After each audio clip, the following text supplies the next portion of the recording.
Good morning students. आज हम रेशम कीट की विभिन्न अवस्थाओं के बारे में पढ़ेंगे। किस प्रकार से रेशम कीट का जीवन चक्र चलता है। तो इसकी शुरुआत होती है शहतूत के वृक्ष पर, क्योंकि रेशम कीट शहतूत की पत्तियों को खाकर बड़ा होता है और वहीं पर उसके जीवन चक्र की विभिन्न अवस्थाएं चलती रहती हैं।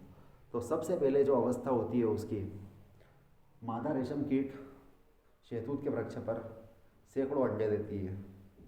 उन अंडों में से कुछ समय के बाद छोटे छोटे जीव निकलते हैं जिसको हम लार्वा कहते हैं। वह लार्वा निकलने के बाद कई दिनों तक रेशम कीट की पत्तियों को खाता है, लगातार खाता रहता है और लगातार खाते खाते वह काफ़ी बड़ा हो जाता है।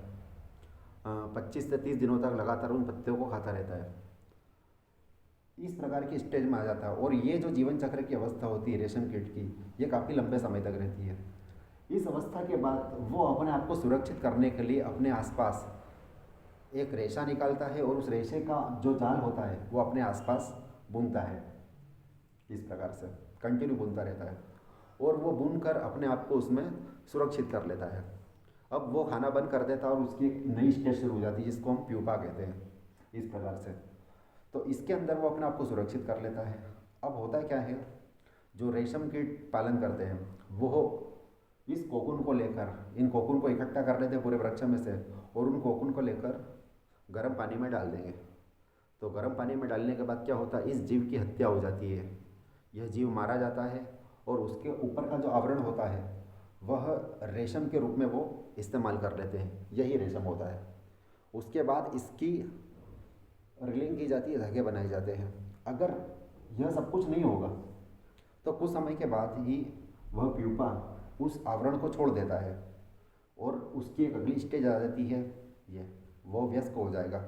लेकिन जो रेशम की खेती करते हैं वो क्या करते हैं, इस कोकून को उस स्टेज में नहीं आते, उस स्टेज में आने से पहले इन कोकून को इकट्ठा करके पानी में डाल देते हैं और वो जीव अलग हो जाता है और रेशम अलग हो जाता है। तो दो प्रकार से रेशम निकाला जाता है, या तो हमको इंतजार करना पड़ता है उस जीव के अलग होने का, या हम खुद इस जीव को अलग कर देते हैं। तो दोनों प्रकार से रेशम की खेती की जाती है।